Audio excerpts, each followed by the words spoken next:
I often felt a sense of duality growing up, like I was two different people in two different places, both walking in opposite directions. A tug of war pulling both ways as I tried to shape an identity. I turned to the world around me, consumed by the voices, the words, the opinions. I often searched the comment section, but it couldn't help me. I found Through Her Eyes to be an interesting visual exploration of diving into one's cultural heritage, both to reconnect with your culture and also to help preserve those memories and traditions for future generations to be passed on. I think that that's something very relatable as people coming from different backgrounds living in our modern world and being often very disconnected from our roots and the way that life used to be for the older generations in our family. Um, I think that the filmmaker in this case did a great job of presenting his grandmother in a way that was incredibly loving and respectful and natural to her. I also thought it was interesting that this film was a traditional documentary in some ways, but in other ways, almost a work of visual poetry and had performance art elements when the filmmaker painted himself, for example. And I thought that the combination of those elements is what made this film even more compelling for me. I think a lot of us can relate to that sense of trying to find ourselves, trying to figure out who we are, and uh, through learning through the stories of his grandmother, our narrator was able to discover himself and learn more of who he was as a person through learning more about his heritage.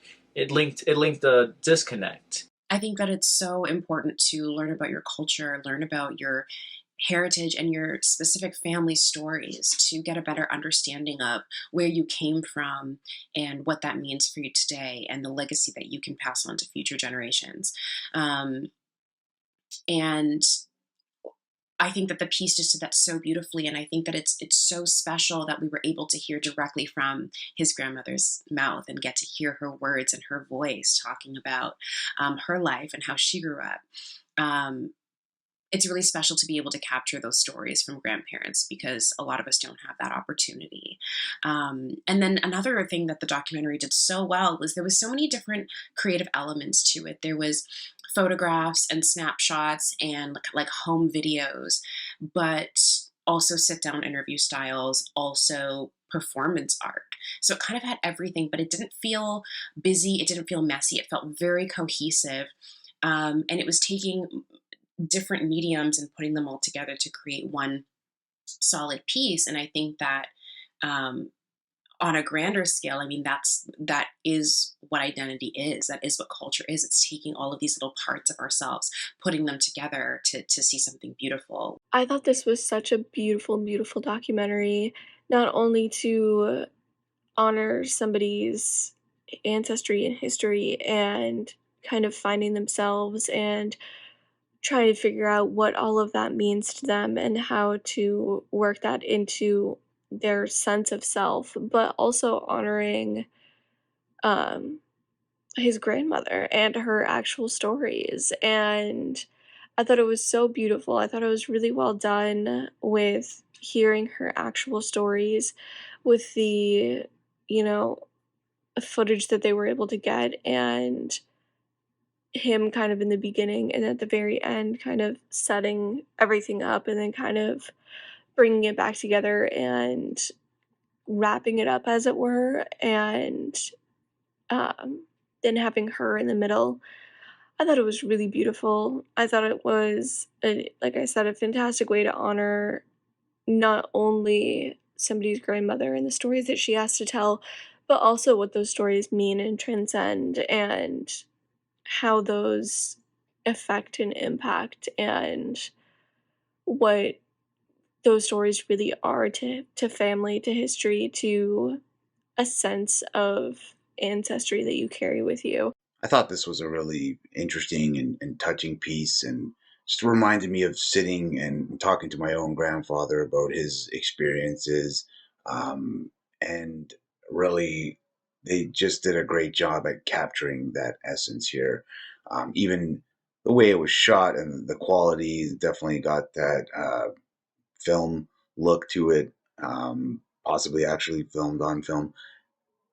Whatever it was really thoughtfully put together, poetic, and really just a nice snapshot of time in someone's life. And they just did a great job at presenting it. I like the sit down approach and kind of having her story shared through her perspective in an interview format, and having the perspective of the sort of grandchild and the generational experiences. I just thought it was like a really interesting way of approaching it, and I thought it was really effective as a short documentary. Reminded me of, where do we get our identity? Do we allow social media, the outside world, and everyone else to tell us who we are? Or are we connecting with our roots, our ancestors, and learning where we came from and developing our own identity from within, not just from without?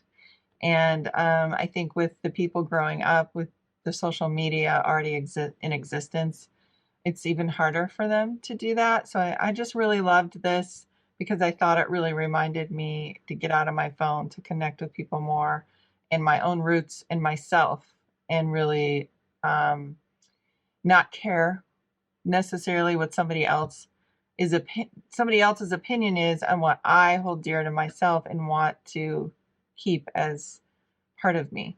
He's trying to understand the aboriginalness of his own character, and I admire him for trying and certainly giving prime place to his grandmother, his nana, who I would say would be a very interesting person.